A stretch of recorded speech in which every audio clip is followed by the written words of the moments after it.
우리가 아직 죄인 되었을 때에 그리스도께서 우리를 위하여 죽으심으로 하나님께서 우리에 대하여 자기의 사랑을 확증하셨느니라.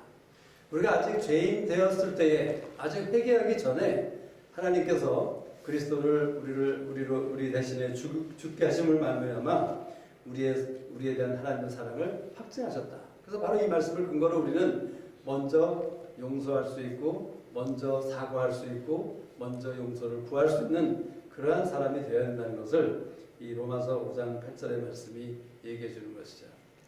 사실 여러분은 얼마나 먼저 사과하는 사람인가. 우리 부부끼리 다툼을 할 때도 저 같은 경우에는 굉장히 먼저 사과하거나 먼저 용서를 비는 그러한 경우가 우리 아내에 비해서 굉장히 적은 것 같아요. 근데 사실 우리가 하나님의 주님의 제자로 살아가기 위해서는 우리가 이러한 법을 터득해야 되는 것이죠. 우리가 이 로마서 5장 8절의 말씀처럼 우리가 정말 하나님의 진리의 말씀 가운데 살기를 원한다면 우리가 어떤 다툼이나 어떤 서로의 의견이 다를 때 또는 어떤 문제가 있었을 때에 먼저 다가가서 용서를 구하고 먼저 바보가 되고 먼저 져주고 먼저 용서를 구하고 용서를 해주는 그런 사람이 되는 것이 사실은 모든 주님의 제자가 마땅히 해야 될 일이라는 것을 우리는 오늘 이 말씀을 통해서 생각해 볼 필요가 있습니다. 왜냐하면 우리 이 말씀은 세 가지를 얘기하고 있는데 첫 번째로 우리가 아직 죄인 되었을 때에, 두 번째로는 그리스도께서 우리를 위하여 죽으심으로, 세 번째는 하나님께서 우리에게 대한 자기의 사랑을 확증하셨느니라. 이렇게 세 마디를 하고 있는데 그 첫 번째 말씀, 우리가 아직 죄인 되었을 때에 이 말씀을 우리가 이해하지 못하면 우리가 하나님의 사랑을 확증하는 그런 삶을 살 수가 없다는 것이죠. 하나님께서는 우리에게 이미 당신의 사랑을 우리에게 확증하셨다. 이것은 끝난 일입니다. 완성된 일이라는 것이죠. 근데 제 자신에게 또는 우리 자신에게 물어보시면 과연 나는 그런 하나님의 사랑을 알고 확증하고 있는 그러한 삶을 내가 누리고 있고 살고 있는가?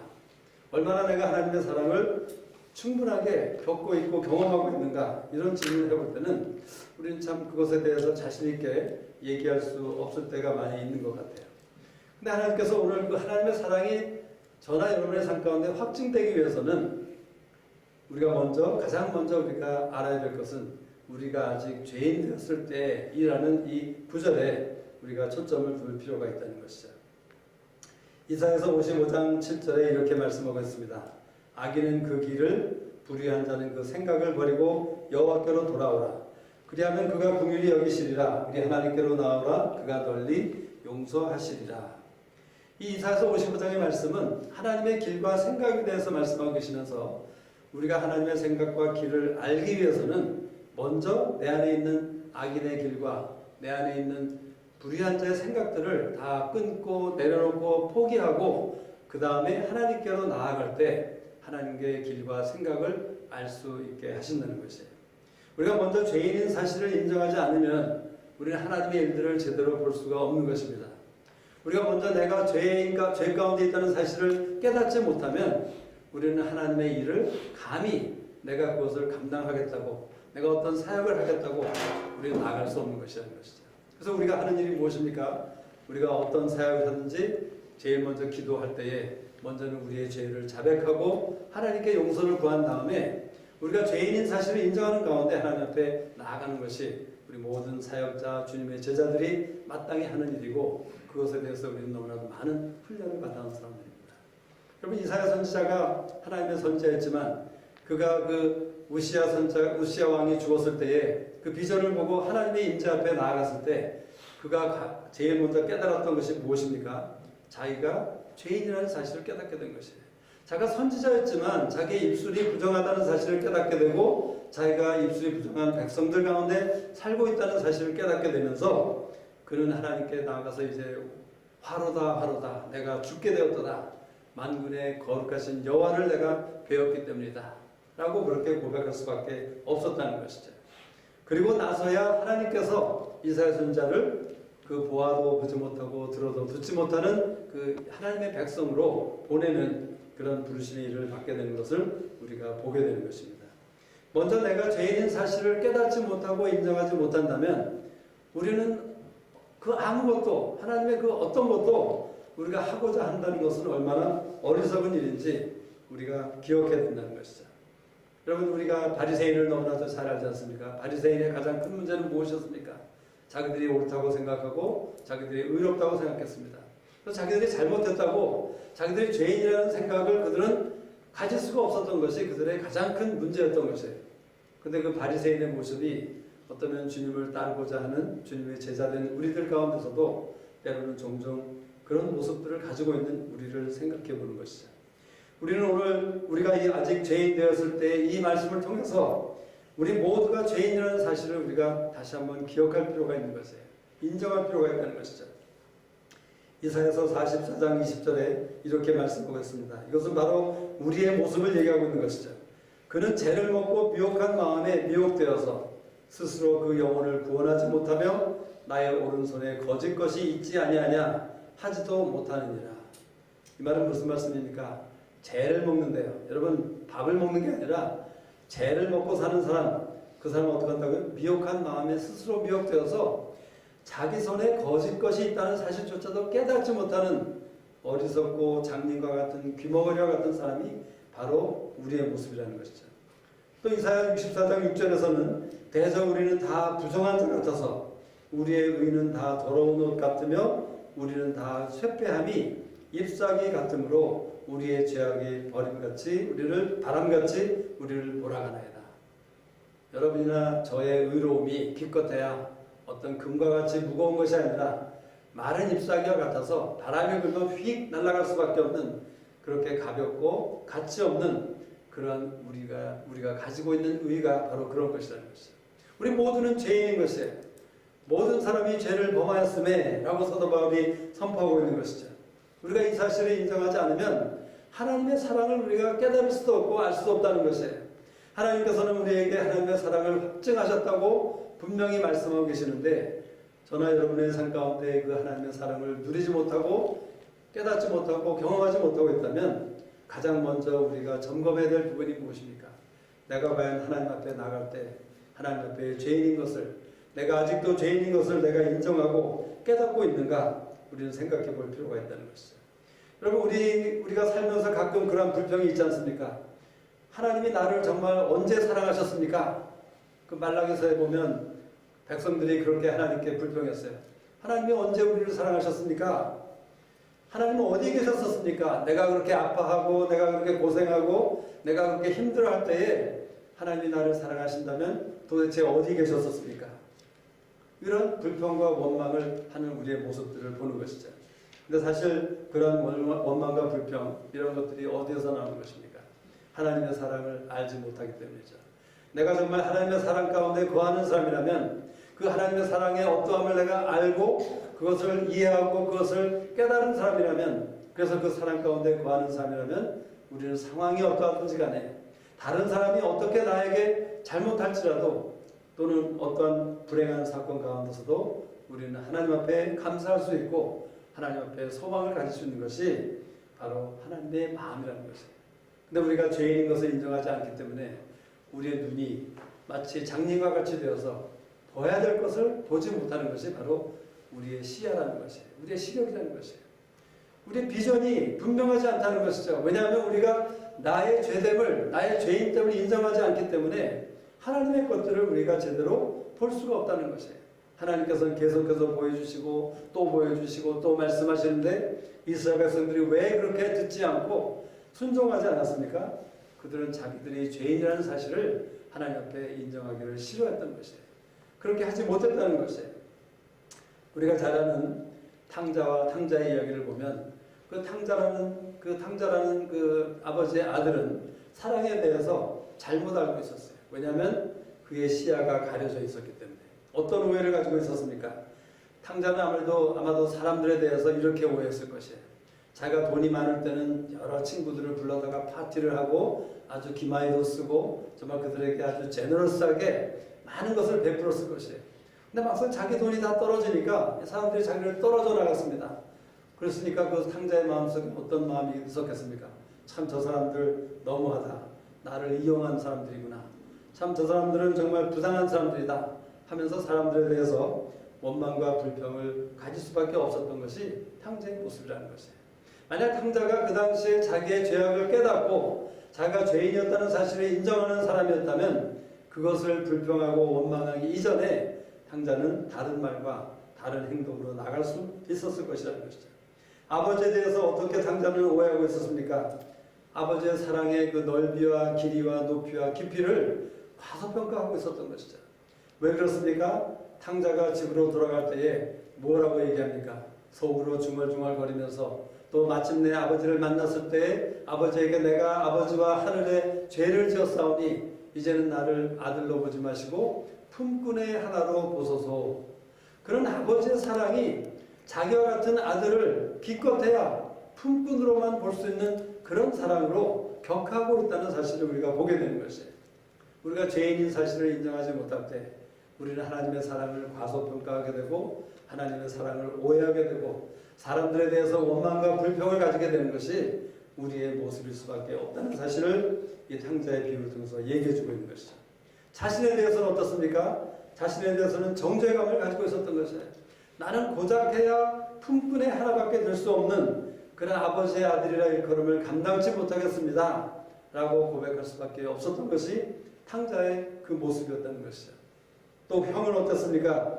형은 사람들에 대해서 원망과 불평했습니다. 사람들은 누구였죠? 동생이었죠. 그 자기의 동생이 사랑하는 동생이 정말 잃었다가 다시 찾아진 그 동생이 집에 돌아왔는데 그것을 기뻐하기는커녕 그 동생에게 잘해주는 것을 보고 원망하는 그러한 잘못된 하나님의 사랑에 대한 오해를 가지고 있었던 것이죠. 아버지에 대해서도 오해하고 있었죠. 아버지가 과연 나를 사랑하시는가? 저런 아들에게 재산을 탕진케 하시고는 어떻게 이런 일을 할 수 있는가? 하면서 그런 아버지를 오해했습니다. 또 자신에 대해서는 내가 이렇게 수고하고 정말 이렇게 열심히 아버지를 위해서 섬겼는데 하면서 불평하고 원망하고 있었죠. 자기는 수고하고 무거운 짐진자로 살고 있었어요. 그가 아버지를 위해서 섬겼던 것이 영어 성경에 보면 무엇이라고 합니까? I was slaving for you. 자기가 노예로 일을 하고 있었다는 사실을 고백하고 있는 것이에요. 자기가 아버지를 사랑하기 때문에 그 열심히 일을 했던 것이 아니라 아버지에게 노예로 부림을 당하는 그러한 종과 같은 모습으로 살고 있었던 그런 맏아들의 모습을 보는 것이죠. 탕자나 큰아들이나 자기가 죄인인 모습을 깨닫지 못할 때 이러한 하나님의 사랑에 대해서 제대로 보지 못하고 오해하고 있었던 그런 모습을 우리가 보게 되는 것이죠. 탕자가 죄인임을 깨달았을 때 여러분 탕자는 어떻게 되었습니까? 탕자가 자기가 죄인인 것을 깨닫고 아버지의 사랑을 받게 되었을 때 그것이 아버지의 사랑인 것을 알게 되었죠. 사실 탕자는 집을 떠나기 전에 어떤 사람이었습니까? 우리가 짐작하기로는 그 부잣집 아버지의 아들로서 아마도 막내 아들이었죠. 막내 아들이면 굉장히 사랑을 받지 않습니까? 그래서 막내 아들이었기 때문에 아버지께서 보나마나 그 탕자에게 좋은 옷을 입혀주었을 것이고 아주 아름다운 신발을 주었을 것이고 그 탕자에게 내 아들아 사랑하는 아들아 라는 그런 이름으로 계속 불러주었을 것이에요. 근데 탕자가 하나님의 사랑을 알지 못했을 때 집을 떠나갈 수밖에 없었을 때는 그런 모든 좋은 옷과 반지와 신발과 모든 아들의 이름 같은 것들이 아버지의 사랑으로 다가오지 못했다는 것이에요. 그것이 아버지의 사랑이라는 사실을 전혀 인정하지도 깨닫지도 못하고 있었던 것이죠. 그러나 이 이야기에 의하면 그가 자기의 죄를 뉘우치고 아버지께로 돌아와서 아버지의 아들로 시작했을 때 그때부터 받게 된 아버지께서 주신 그 옷과 아버지께서 주신 좋은 음식과 또는 신발 이런 것들이 이것이 그냥 옷과 신발과 음식이 아니라 이것이 바로 아버지의 사랑이구나 하는 것을 그가 알게 되었다는 사실을 우리가 보게 되는 것이죠. 우리가 죄인이라는 사실을 인정할 때 우리의 영의 눈이 띄어지는 것입니다. 내 눈이 띄어져서 그래서 우리가 그때부터는 우리가 알게 되고 믿게 되고 깨닫게 되는 것이에요. 하나님의 사랑이 내 안에 확증되는 그런 일들이 일어나게 된다는 것이죠. 여러분이 정말 하나님의 사랑을 알고 그 사랑 가운데 거하고 경험하며 살기를 원하신다면 가장 먼저 우리가 생각해야 되는 것은 내가 아직 죄인 되었을 때에 하나님께서는 큰 모험을 하셨어요. 하나님께서 그 탕자 이야기를 보면 탕자가 그 아들로 변하기 전에 사랑을 부어주셨죠. 그죠? 탕자가 품꾼의 하나로 보소서 하고 왔는데 그런 품꾼의 하나로 보소서 하는 그런 못난 아들에게 하나님께서는 아들에게만 합당한 그런 엄청난 사랑을 그에게 부어주셨어요. 우리 같으면 먼저 변하지 않으면, 먼저 죄를 뉘우치지 않으면 절대로 사랑하지 않는 것이 우리의 모습이 아닙니까? 저는 하나님께서 오늘 이 말씀을 통해서 우리 모든 이 자리에 있는 우리 주님의 제자된 사람들이 어떤 상황에서든지 먼저 회개하는 자가 되십시오. 먼저 용서를 구하는 자가 되세요. 먼저 사과하는 자가 되라고 말씀하시는 것이에요. 먼저 하나님께 잘못했다고 인정할 수 있는 그러한 정직한 사람이 되라고 말씀하시는 것이에요. 왜냐하면 그런 사람에게 하나님께서는 영의 눈을 뜨게 하셔서 마땅히 보아야 될 것들, 마땅히 알아야 될 것들을 보게 하시고 알게 하시는 하나님의 약속이 있다는 것을 우리가 기억할 필요가 있는 것이죠. 두 번째 하나님께서 말씀하신 것이 무엇입니까? 그리스도께서 우리를 위하여 죽으심으로 라고 말씀하셨어요. 자, 여기 그리스도께서 우리를 죽으신 것이 언제입니까? 우리가 아직 죄인이었을 때에 죽으셨어요. 자, 여기서 비교해야 될 것은 우리와 그리스도입니다. 왜냐하면 사실 로마서 5장 7절에 보면 의인을 위하여 죽는 자가 쉽지 않고 선인을 위하여 용감히 죽는 자가 혹있거니와 이렇게 말씀하시고 나서 그리스도께서 우리가 아직 죄인 되었을 때에 우리를 위하여 죽으셨다라고 말씀하고 있는 것이에요. 그렇다면 여기서 말씀하는 것이 무엇입니까? 그 로마서 저자가 얘기하고 있는 것은 의인이나 선인이 어떤 사람을 위해서 죽을 수도 있기는 있지만 종종 죄인을 위해서 죽는 그리스도는 있을 수가 없는 것인데 그러한 일이 일어났다는 것이죠. 그러면서 우리에게 생각해 보라는 것이에요. 우리를 위해서 죽으신 그리스도가 누구십니까? 그리스도는 원어로는 크리스토. 그 말은 뭐냐니까? 기름 부음을 받은 자, 메사야, 하나님의 아들. 다시 말하자면 베드로가 고백했던 것처럼 주는 그리스도시요 살아계신 하나님의 아들이시니이다 라는 그런 엄청난 믿음의 고백이 바로 그리스도라는 그 단어 가운데 담겨진 의미라는 것이에요. 그런데 그러한 하나님의 아들이며 메사야며 기름 부음을 받은 그 예수님, 그 주님이 아직도 죄인으로 있는 우리를 위해서 죽으셨다는 것이에요. 그렇다면 우리가 그 주님을 믿지 못한다면, 그렇게 존귀하시고 그렇게 크시고 그렇게 엄청나신 창조주이신 주님이, 그리스도께서 죄인으로 남아있는 나를 위해서 죽으셨다면 그 죽음이 내가 그 그리스도를 믿지 않는 그런 상황에서는 그 죽음은 어쩌면 가치 없는 헛된 죽음이 되는 것이죠. 그렇지만 저나 여러분이 그리스도를 믿는 그런 믿음을 가질 때 그 믿음은 그리스도라는 그분을 희생할 수밖에 없었던 그 대가, 그러한 엄청난 대가를 지불해야 될 만큼 저나 여러분의 생명이, 저나 여러분의 삶이 그렇게 존귀하고 귀하고 가치 있는 것이라는 사실을 보게 하시는 것이에요. 그리스도께서 우리를 위하여 죽으셨다. 이 말씀은 바로 그리스도가 내가 죄인이었을 때 죽으셨기 때문에 내가 얼마나 하나님 앞에, 사람들 앞에 가치 있고 존귀한 자라는 사실을 얘기해주고 있다는 것이에요. 성령님께서 오늘 계시 가운데 우리 모두에게 내가 얼마나 존귀한 자라는 사실을, 내가 얼마나 하나님의 사랑을 받는 자인 것을, 하나님께서 예수 그리스도를 희생해 가면서 나의 생명을 다시 대속해 주신 만큼 그렇게 값진 사람이라는 사실을 우리가 깨닫고 가시는 그런 시간이 되기를 원하신다고 믿는 것이죠. 혹시 여러분 가운데 자기 삶에 대해서 나는 왜 이렇게 지내고 있는가? 나는 왜 이렇게 헛된 삶을 살고 있는가? 나는 왜 이렇게 남들처럼 큰일을 하지 못하고 이런 여러 가지 생각들을 할 수가 있지 않습니까? 그렇다면 하나님께서, 그리스도께서 너를 위해서 죽으셨기 때문에 너는 존귀한 자다. 너는 가치 있는 자야다. 너는 큰 자다. 너는 정말 하나님 나라를 위해서 땅을 기업으로 빌 자다. 라고 말씀하시는 그 성령님의 말씀을 우리가 마음에 담을 필요가 있다는 것이죠. 베드로전서 2장 9절에 이렇게 말씀하고 계십니다. 오직 너희는 택하신 족속이요 왕같은 제사장들이요 거룩한 나라요 그의 소유된 백성이니. 우리에게 저나 여러분이 택하신 족속이요 왕같은 제사장들이요 거룩한 나라요 그의 소유된 백성이니 라고 하나님은 말씀하고 계신다는 것이에요. 과연 여러분은 여러분 자신에 대해서 내가 하나님의 거룩한 나라이며 내가 왕같은 제사장이라는 사실을 그저 머릿속으로만 말로만 하는 것이 아니라 내 마음속으로 믿고 그러한 마음 가운데 믿음 가운데 살고 계신지 우리는 생각해 볼 필요가 있다는 것이죠.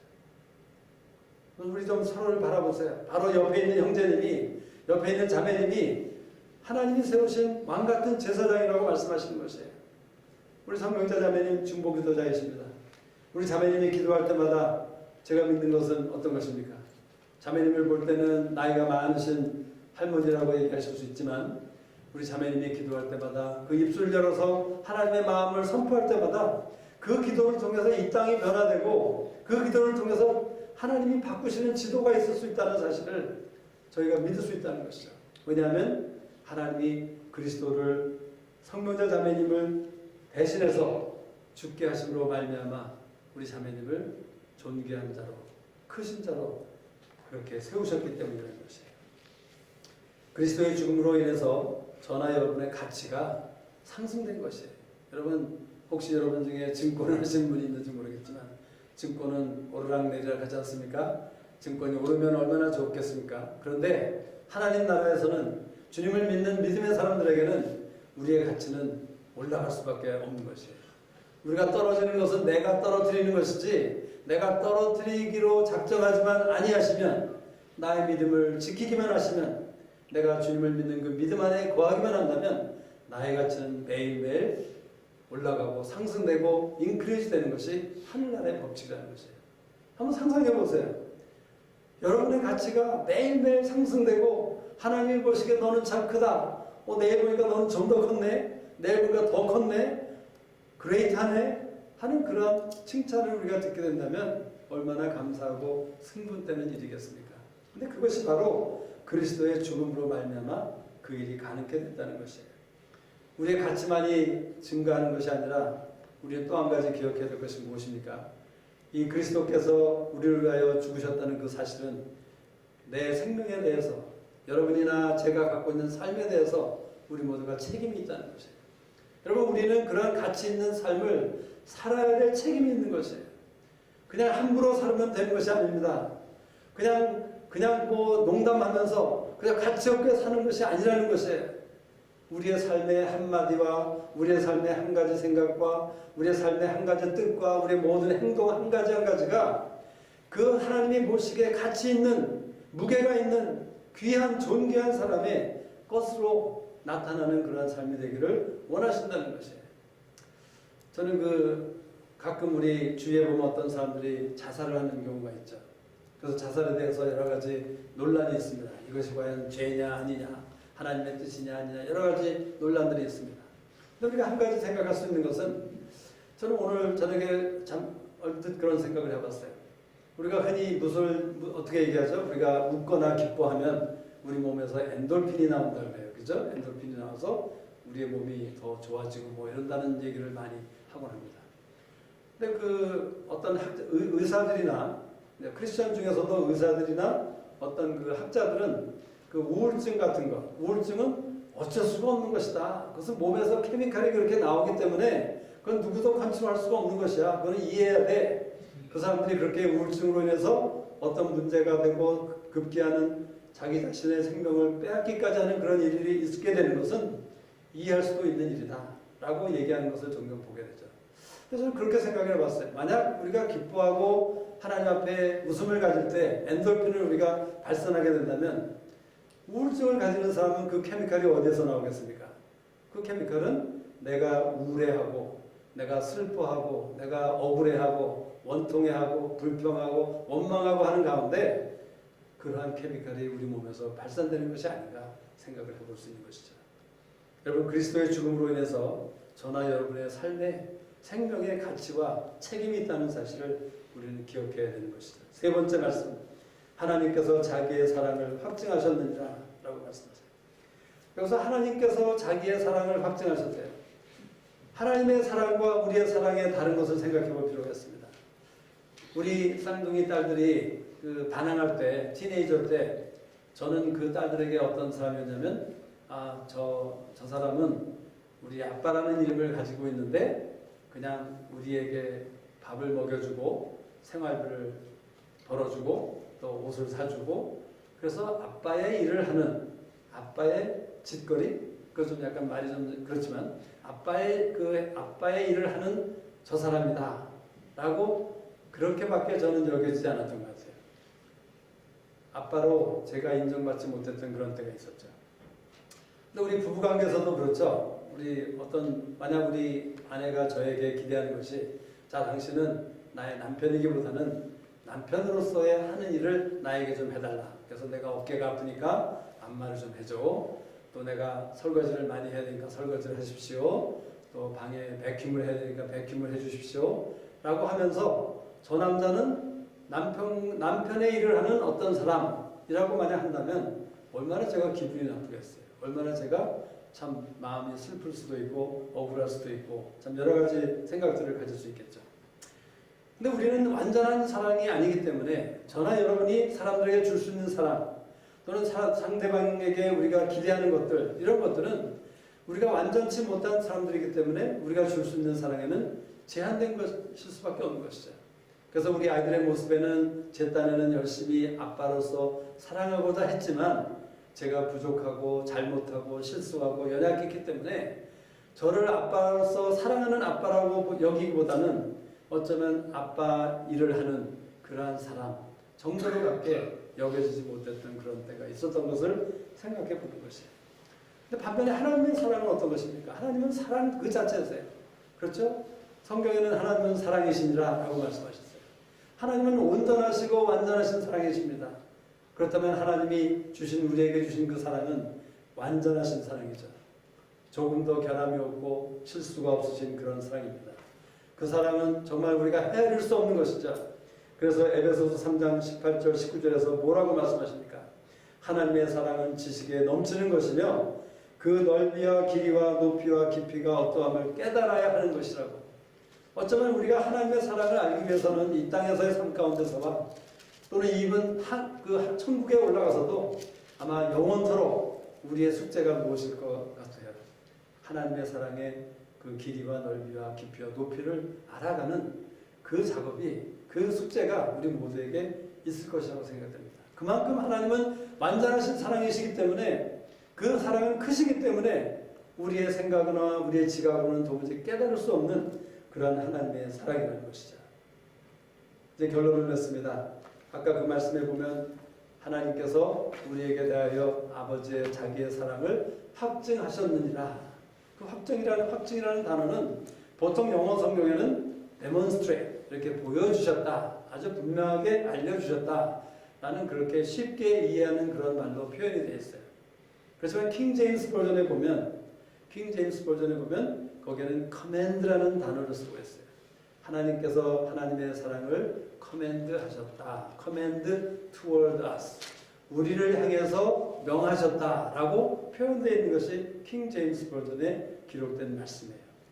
그리고 command라는 말은 보통 우리가 이해하는 명한다라는 그런 뜻이기보다는 to bring together, 이렇게 가져다가 옆에다가 놓는 것. 다시 말하자면 나와 함께, 우리와 함께 있게 하는 것이 바로 킹 제임스 버전에서 얘기한 사랑을 확증하셨다는 의미가 바로 거기에 있다는 것이에요. 하나님의 사랑을 우리와 함께 있게 하셨다. 여러분, 우리와 함께 있다는 말을 생각할 때 누구를 생각하십니까? 우리와 함께 계신 임마누엘이신 예수 그리스도를 우리가 생각하는 것이죠. 하나님이 사랑이시고 주님이 하나님과 동일한 분이시라면 바로 그 사랑이신 주님이, 사랑이신 하나님이 나와 함께 계시도록 한 것이 바로 하나님이 자기의 사랑을 확증하셨다는 그 말 가운데 그 의미가 그렇게 우리가 이해할 수 있는 것이라는 것이에요. 근데 우리는 하나님께서는 그 사랑을 우리 옆에다 갖다 놓으셨어요. 우리와 함께 있게 하셨어요. 그렇다면 우리가 그 사랑을 우리가 만지고 경험하고 누릴 수 있어야 되는데 우리의 실상으로는 그렇지 못할 때가 많다는 거죠. 하나님의 사랑 가운데 정말 감사와 감격이 넘치는 그런 삶이기보다는 왠지 불평스럽고 왠지 원망스럽고 왠지 남을 탓하기 쉽고 왠지 다른 사람에게 손가락질하고 싶고 하는 그러한 것들이 우리의 보통의 모습이라는 것이죠. 근데 오늘 이 저녁에 하나님께서는 나의 사랑을 내가 너에게 확증하였으니까 너가 그 사랑을 누리고 알고 이해하고 깨닫는 가운데 그 사랑 가운데 거하라 라고 말씀하시는 것이 하나님의 메시지라는 것이에요. 그렇다면 우리가 배워야 되는 것은 무엇입니까? 어떻게 그 하나님의 사랑을 확증할 수 있는가? 하나님이 이미 우리에게 확증하셨다고 그 하나님의 사랑을 내 옆에 나와 함께 있겠다고 말씀하셨는데 그 사랑을 우리는 어떻게 누릴 수 있고 어떻게 알고 우리가 어떻게 깨닫고 경험할 수 있느냐는 것입니다. 그것은 다른 것이 아니라 오직 믿음으로 만이에요. 의인은 오직 믿음으로 살리라. 하박국 선지자가 그렇게 얘기했죠. 여러분 믿음이라는 것이 얼마나 중요한지 다시 한번 생각해 볼 필요가 있는 것이죠. 그 믿음이라는 단어는 제가 지난번에도 얘기했지만 네 가지 의미를 가지고 있다고 생각할 수 있어요. 믿음이라는 것은 믿는다, believe, trust, 신뢰한다, acknowledge, 인정한다, 그리고 rely on, 의지한다. 이런 네 가지 의미를 가지고 있는데 우리가 이 믿음 네 가지 요소를 우리가 계속 엑서사이즈하고 프랙티스하고 훈련하는 가운데 우리가 하나님의 사랑을 확증하는 것이에요. 믿음으로. 우리가 하나님을 신뢰하는 가운데, 하나님을 의지하는 가운데, 하나님을 인정하는 가운데, 하나님을 믿는 가운데, 하나님의 말씀을 믿는 가운데, 하나님의 말씀을 의지하는 가운데 우리가 하나님의 사랑을 확증하고 누리는 그런 사람이 되어야 될 것을 주님이 말씀하고 계신다는 것이죠. 엠마오로 가던 두 제자, 누가복음 24장에 주님께서 제자들에게 나타나셔서 어떻게 하십니까? 선지자들의 말과 성경을 풀어주셔서 그들로 하여금 주님을 보게 했어요. 그리고 나중에 주님께서 제자들에게 다 같이 함께 있는 그곳에 나타나셔서 뭐라고 말씀하시냐면 내 손과 발을 만져보라 라고 말씀하셨어요. 그리고 내가 나인 줄 알라 라고 말씀하신 것이죠. 제자들은 그 주님이 부활하셔서 이제 자기들 앞에 이렇게 나타나셨는데도 그렇게 말씀하시는데도 믿지 못했어요. 깨닫지 못했어요. 그분이 정말 주님이신 줄, 주님이 정말 자기들을 위해서 죽으신 그리스도이신 줄을 그들이 인정하지 못했다는 것이에요. 그랬더니 주님께서 내 발과 손을 보고 만져보라고 한 것이에요. 저는 이 말씀을 어떻게 이해하는 것이냐면 여러분 우리가 손으로 무엇을 하는 것은 손으로 일을 합니다. 손으로 만들기도 하고 먹기도 하고 여러 가지 일을 하는 것이죠. 발은 어떻게 하는 것이죠? 발로는 우리가 걸어서 여기도 가고 저기도 가고 여행도 가고 여러 군데를 다니는 것이 발이에요. 그래서 주님이 내 발과 손을 보고 만져보라 하는 것은 주님과 함께 그 제자들이 함께 떡을 떼고 성찬식을 하고 마지막 만찬을 하고 또 이적을 베푸시고 사람들을 고치시고 오병이어의 기적을 베푸시고 이러한 모든 일들을 생각하라는 것이죠. 주님이 하신 그 손과 발로 하신 일들과 모든 행사를 기억하고 생각하는 가운데 내가 나인 줄 알라라고 말씀하신 것이 그 누가복음 24장에 엠마오로 가던 그 두 제자와 다른 제자들에게 나타나셔서 말씀하신 것이라는 것이에요. 하박국 선지자에게는 어떻게 말씀하셨습니까? 내가 내 파수하는 곳에 가서 하나님이 무엇라고 말씀하시는지, 내가 지금 당면하고 있는 이 위기, 내가 지금 불평하고 원망하고 있는 이 우리나라에 대한 이런 상태, 이것에 대해서 하나님이 무엇라고 말씀하셨는지 내가 그 성루에 가서 서리라. 그래서 거기서 기다리고 듣겠다라고 말했어요. 그때 하나님께서 그에게 말씀해 주셨죠. 하나님께서 부흥의 메시지를 하박국에게 말씀해 주십니다. 그래서 그 부흥의 메시지를 가진 하박국이 상황은 아무것도 변하지 않았지만 우리가 잘 아는 하박국 3장 17절, 18절, 19절에서 그는 뭐라고 고백합니까? 외양간에 소가 없고 우리의 염소가 없고 무화과 나무에 열매가 없을지라도 나는 오직 여호와로 인해서 기뻐하고 즐거워하겠다. 상황적으로는 아무것도 해결된 것이 없지만 그는 하나님의 부흥의 메시지를 받았을 때에 그 메시지로 인해서 그는 만족하고 기뻐할 수 있었다는 것이에요. 그리고 그가 당면한 모든 어려운 상황들을 극복할 수 있는 그런 힘과 용기와 능력이 그에게 주어졌던 것을 우리가 보게 된다는 것이죠. 시편 77편 제가 여러 번 말씀을 나눴던 것이죠. 시편 77편은 정말 우리 모든 주님의 제자들에게는 필요한 말씀이고 이 말씀은 우리가 여러 번 보고 또 묵상할 필요가 있는 말씀이에요. 그 시편 77편은 무엇입니까? 하나님이 행하신 일을 내가 회상하고 기억하고 진술하고 깊이 생각하고 묵상하겠다. 그랬을 때에 자기가 처해 있었던 위기와 어려운 상황 속에서 오히려 힘을 얻고 하나님이 어떠한 분이시라는 사실을 깨닫게 되면서 시편 기자가 힘차게 일어나는 그러한 모습을 보게 되는 것이에요. 여러분 요셉이라는 사람을 잘 알지 않습니까? 요셉이라는 사람은 적어도 7가지의 아주 멋있는 믿음의 고백을 했어요. 요셉이 그 형들의 그 보디발의 집에서 그 보디발의 아내에게서 그 유혹을 당했을 때에 이렇게 얘기하죠. 어찌 이 큰 악을 행하여, 그리고 감옥에 갔을 때 자기는 오히려 납치되었다고, 형들이 자기를 이렇게 해했다고 얘기하지 않습니다. 그래서 그는 그 바로가 그 꿈을 해석해 달라고 했을 때 해석은 하나님께 있지 아니하니까, 여러분 제가 읽는 그 이 요셉의 고백을 통해서 요셉이 무엇을 하고 있는지를 우리가 보셔야 되는 것입니다. 요셉이 그 장자의 이름을 므낫세라 하였으니 하나님이 나로 나의 모든 고난과 나의 아비의 온 지비를 잊어버리게 하셨다 하며, 차자의 이름을 에브라임이라 하셨으니 하나님이 나로 나의 수고한 땅에서 창성하게 하셨다 함이었더라. 또 형들에게 이렇게 고백합니다. 나는 당신들의 아우 요셉이니 당신들이 애굽의 판자라. 당신들이 나를 이곳에 팔았으므로 근심하지 마소서, 한탄하지 마소서. 하나님이 생명을 구원하시려고 나를 당신들 앞서 보내셨나이다. 또 50장 19절에서는 요셉이 그들에게 이르되, 아버지가 이제 야곱이 죽었습니다. 그랬더니 형들이 요셉이 혹시 자기들에게 복수를 할까봐 두려워하는 가운데 있을 때, 두려워 마소서, 내가 하나님을 대신하리까 당신들은 나를 해하려 하였으나 하나님은 그것을 선으로 바꾸사 오늘과 같이 만민의 생명을 구원하게 하시려 하셨나니. 자, 이 모든 그 고백의 중점은 무엇입니까? 요셉은 하나님을 믿고 하나님을 의지하고 하나님을 신뢰하고 하나님을 인정하고 하나님을 바랐던 그 요셉이었던 것을 우리가 보게 되는 것입니다. 다시 말하자면 이 믿음, 4가지 믿음의 요소를 포함한 그 믿음을 우리가 행사할 때마다 우리는 하나님의 사랑의 확증을 내 것으로 만들 수 있다는 것이에요. 하나님께서 이미 나에게 확증해 주신 그 하나님의 어떠하신 사랑을 내가 인조이하고 내가 누리고 경험할 수 있는 그 비결이 바로 우리의 믿음 가운데 있다는 사실을 우리에게 말씀해 주고 있는 것이죠.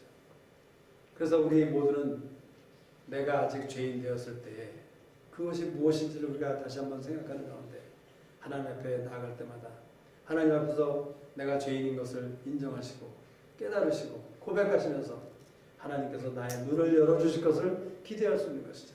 그래서 이제는 하나님의 사랑을 또 하나님이 보이기 원하시는 그것을 볼 수 있는 사람이 되어서 어떻게 두 번째로 어떻게 합니까?